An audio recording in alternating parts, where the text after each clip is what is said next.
बिस्मिल्लाहिर्रहमानिर्रहीम। अस्सलाम वालेकुम दोस्तों, आप देख रहे हैं हमारा यूट्यूब और Facebook channel doctor Umar Farooq astrology. दोस्तों आज 14 मई है, 2026 है। ज़ायचे में कल 13 तारीख से लेकर 14 तारीख तक जो स्यारगान है इनका किरान बहुत अहमियत रखता है। ज़ायचे में इस वक्त बुर्ज हमल में जो स्यारगान की तादाद है वो 4 दोबारा हो चुकी है। यहाँ मैंने आपसे अर्ज़ किया कि इससे पहले माजी में मेरी वीडियो उठा के देखिए, तो मैंने आपसे अर्ज़ किया था कि 14 और 15 अप्रैल के जो सितारे हैं, 6 सितारे बुर्ज हमल में इकट्ठे हुए, लिहाजा अब तब्दीली आएगी। आप देखिए आज मुल्क में 28वीं तरमीम की का शोर मच रहा है, बातें और तरफ जा रही हैं, हुकूमत अपने आप को बेदस्तो पा समझ रही है। इसी बातों का दोस्तों मैंने वक्तन फ़वक्तन ज़ायचे में जैसे जैसे स्यारगान आगे आए थे मैंने आपसे अर्ज़ किया था कि अब फार्म 47 के मौजूदा वज़ीर-ए-आज़म इंतहाई मुश्किलात देखेंगे। अब किसी तरफ से ख़बर आ रही है कि इनको घर भेजने की तैयारी हो रही, किसी तरफ से ख़बर आ रही है सदारती निज़ाम आ रहा है, और कुछ लोग जो हैं वो ये कह रहे हैं कि पीपल्स पार्टी का और पीटीआई का एक पेज पे आने का जो है फ़ैसला हो चुका है। महमूद खां अचकज़ई को भी कहते हैं कि जनाब नया टास्क दे दिया गया है और सूरत हाल मुलाकातों की सिमत में जारी है। यहाँ मैं एक बात अर्ज़ करता चलूँ दोस्तों, ज़ायचे में चाँद का और नेपच्यून का किरान हो चुका है। इस वक्त मैं समझता हूँ जितना मैंने आज तक ज़ायचे पे काम किया, जितनी मैंने चीज़ें देखी, डेटा कलेक्शन की, अगर पीटीआई इस वक्त किसी भी फ़र्द पे, किसी भी दूसरे लोगों पे यकीन करती है तो ये उसके लिए बहुत नाक़स वक्त होगा, और ये जो नाक़स वक्त होगा ये इनके लिए प्रॉब्लम क्रिएट करेगा। पीटीआई के लिए इनको फिर इस्तेमाल किया जाएगा, वादे वईदे कुछ होंगी, होगा कुछ। और मैंने आपसे अर्ज़ किया कि ज़ायचे में जो स्यारगान हैं वो इस तरह के हैं कि इनके जो असरात हैं वो बड़े स्ट्रॉन्ग हैं और हर हाल में ये सितारे इमरान खान साहब को ताकत दे रहे हैं। आज ज़ायचे में जो 4 सितारों का किरान है बुर्ज हमल में, नेपच्यून, कमर, ज़ुहल और मरीख का, ये भी खान साहब के ज़ायचे के 5वें खाने में है। माज़ी में मैंने आपसे अर्ज़ किया था कि स्यारगान ये बयान कर रहे हैं कि अब तहरीक चलेगी, तब्दीलियाँ आएँगी, आवाम सड़कों पे होगी, और उसके साथ-साथ जो फार्म 47 के वज़ीर-ए-आज़म हैं, इनके जाने का ऐलान होगा। आज आप देखिए बातें आहिस्ता-आहिस्ता उस तरफ जाना शुरू हो गई हैं।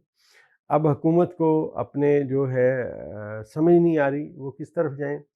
अगर दोस्तों माज़ी में आप मेरी वीडियोज़ देखते हैं, बगौर देखते हैं, तो मैंने अर्ज़ किया था कि ज़ायचे में, नेचुरल ज़ायचे में धोखे और फ्रॉड की निशानदेही है। जो धोखा और फ्रॉड हुआ, अब उसका रिज़ल्ट आएगा। अब आप ये मेरी बात याद रखिएगा कि आज जो मैंने आपसे अर्ज़ किया नेपच्यून का और चाँद का किरान हो चुका है, ये आने वाले वक्त में एक बड़े धोखे और फ्रॉड की भी निशानदेही कर रहा है। दोस्तों इस वक्त जो सूरत हाल है, अवाम आप समझिए कि चाँद का और मरीख का जो किरान है जिसके साथ ज़ुहल और नेपच्यून बैठे हुए हैं, अवाम बेताब है बाहर आने के लिए, एहतिजाज करने के लिए, मुश्किलात में उनके इजाफ़ा है। यहाँ दोस्तों ज़ायचे में बुर्ज हमल में 4 सितारों का किरान है। अब यहाँ मरीख की जो नहस नज़र है ज़ायचे के चौथे खाने में मुश्तरी के साथ ख़त्म हो चुकी है, बल्कि जो मरीख है वो एक दर्जा आगे पहुँच चुका है। नहस नज़रात के असरात ख़त्म हो चुके हैं।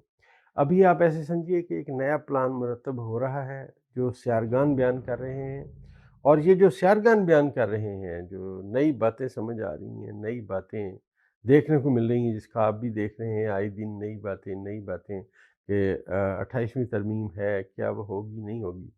अगर एस्ट्रोलॉजी के कायदे और कुलिये को पढ़ा जाए तो सूरज जो है वो इस वक्त अतारद के साथ बुर्ज सौर में बैठा हुआ है, और ये जो बुर्ज सौर के आखिरी दर्जात में यहाँ 23वें दर्जे पे शम्स मौजूद है। इस शम्स की जो 7 नज़रात हैं वो मुश्तरी के साथ चल रही हैं, लिहाजा ये बात ठीक है कि मुल्क में तब्दीली की जो बातें हैं अब वो शिद्दत के साथ शुरू हों। अभी जो बातें फार्म 47 के वज़ीर-ए-आज़म के बारे में मैंने माज़ी में आपसे की थी कि इनके लिए मुश्किलात का वक्त है, आज वो जो वक्त है वो दरवाज़ा जो है वो खुल चुका है। ذائچہ اس وقت یہ بات بیان کر رہا ہے کہ عمران خان کے مخالفین بالکل وہیں جانے کی تیاری کریں جہاں انہوں نے عمران خان کو رکھا ہوا ہے۔ ذائچے میں اس وقت فارم 47 کے وزیر اعظم اور بدھ جدی کی ایک اہم شخصیت یہ سب مشکلات کا شکار ہیں، اور یہ بھی میں عرض کرتا چلوں کہ اس وقت ملک میں عمران خان کے علاوہ بھی ایک اور شخصیت ہیں جن کا ذائچہ سٹرونگ ہو چکا ہے۔ ان کے ذائچے میں جو یہ سٹرونگ وقت ہے ابھی بھی چل رہا ہے، آنے والے وقت میں ستارے اور وہاں آتے ہوئے دکھائی دیتے ہیں۔ یورنس اور زہرہ جو پاکستان کے ذائچے کے تیسرے خانے میں ہے، اب یہاں پہ جو زہرہ ہے وہ اپنے آخری درجات پہ ہے، اور یہ جو کران میں نے آپ سے ماضی میں عرض کیا کہ زہرہ کا اور مشتری کا ہوگا جو ملک میں بہتری کی سمت میں باتیں لائے گا۔ یہ جو وقت ہے دوستو جو چل پڑا ہے، ستارے جس طرف اعلان کر رہے ہیں، تو یہ موجودہ حکومت اور ان کے حلیف لوگ، خاص طور پہ وہ تمام لوگ جو عمران خان کے مخالفین ہیں، ان کی لائف میں مشکلات کا نقطہ آغاز ہو چکا ہے۔ اب وہ جو بھی کرنا چاہیں گے اس سمت میں باتیں جاتی ہوئی نظر نہیں آتی۔ تو دوستو جیسے جیسے اب ستارے اس سے آگے جائیں گے، جو اسپیکٹس معلوم ہوں گے، کل کی ویڈیو میں انشاءاللہ وہ بھی بیان کرنے کی کوشش کریں۔